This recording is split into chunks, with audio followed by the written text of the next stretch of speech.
viewers, my name is the Ultimate Smacker, and today I thought I'd decide to read you some great forms of literature. Let's get started now, shall we? This first one I'd like to read is called The City is So Big by Richard Garcia. The city is so big, its bridges quake with fear. I know I have seen at night the lights sliding from house to house, and trains passing with windows shining like a smile full of teeth. And stairways walk by themselves, an elevator door opens and closing, and people disappear. And that's it. This next one I'd like to read is The Road Not Taken.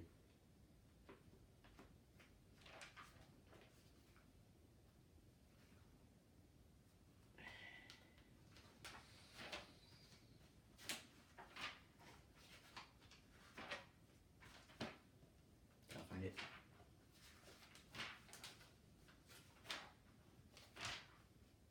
Alright, here we go. Let me just make sure something real quick. We're still going? Okay. Let me sit right here so you get a better view. Okay. Two roads diverged in a yellow wood, and sorry I could not travel both. And be one traveler long I stood, and looked down one as far as I could, to where it bent in the undergrowth. Then took the other as just as fair, and perhaps the better claim, because it was glassy and wanting wear. Dot of dirt, depressing there, had worn them really about the same. And both that morning equally lay in leaves no step had trodden black. Oh, I kept the first for another day, yet knowing how way leads on the way, I doubted if I should ever come back. I shall be telling this with a sigh. Somewhere ages and ages hence, two roads diverged in a wood, and I took the less traveled by, and that made all the difference. Made by Robert Frost.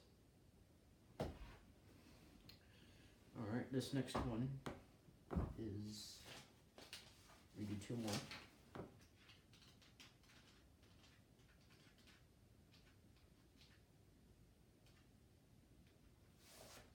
This one is called January, made by John Updike.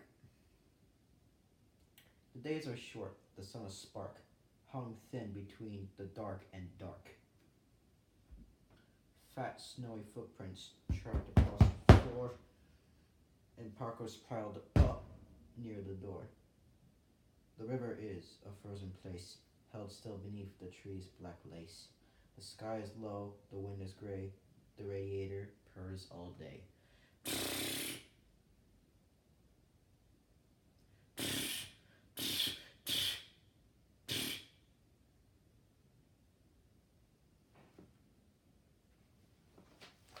Okay. Now this last one is way longer than all the other ones I read you. It's called Baseball by Leon.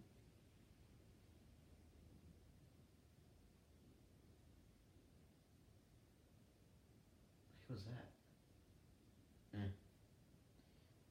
Baseball by Leon G. Garcia. We loved to play baseball. We could take the old mesquite stick and the old ball across the street to a parochial school grounds to play a game. Father Zavelia enjoyed watching us. We could hear him laugh mightily from the screened porch at the rear of the rectory where he sat.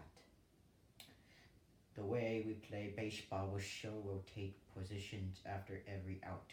First base, the only base we used, was located where one could normally find second base. This made the batter have to run past the pitcher and a long way to the first baseman, increasing the odds of getting thrown out. The pitcher stood in line with the batter and with first base, and could still stand as close or as far from the batter as he or the baseman. We had a catcher. And the rest of us would stand in the outfield after an out The catcher would come up to the bat. The pitcher took the position of Carter, and the first baseman moved up to the pitcher. Those in the outfield were left to their own devices. I don't remember getting the bat. There was one exception to the rotating scheme. I don't know of this, but whoever caught the ball on the fly would go directly to the batter. This was not a popular thing to do. You could expect to have the ball thrown at on the next pitch. There is no set distance for one base. The first base was wherever Marius or Juan or Coda tossed a stone. They were the law. The distance could be long or short depending on how soon we thought we were going to be called in and eat. The size of the stone marking the base mattered more than the distance from home plate to first base. If we hadn't been called in to eat by dusk, the first base was hard to find. Sometimes someone would kick the stone farther away and arguments erupted. When the batter hit the ball in the air and it was caught, that was an out. So far so good, but if the ball hit the ground, the fielder had two options. Number 2. 1. In keeping with the standard rules of the game, the ball could be thrown to the first baseman and, if caught before the batter arrived at the base, that was an out. But second, more interesting option, allowed the fielder, ball in hand, to take off running after the batter. When we chose enough, the fielder could throw the ball at the batter. If the batter was hit before reaching first base, the batter was out. But if the batter evaded being hit with the ball, he or she could either run to first base or run back to home plate. All the while, everyone was chasing the batter, picking up the ball and throwing it at him or her. To complicate matters, on the way to home's plate, the batter had the choice of running anywhere possible to avoid getting hit. For example, the batter could run to hide behind the hackberry trees at the parochial school grounds, going from tree to tree until he or she could make it.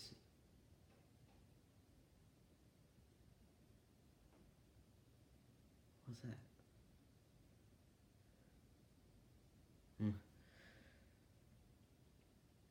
Many a time we could wind up playing the game past Father Zavala and in front of the rectory half a block away, or we could see him running after the batter several blocks down the street towards town, trying to hit the batter with the ball. One time we wound up all the way across town before we cornered Juan at the fence,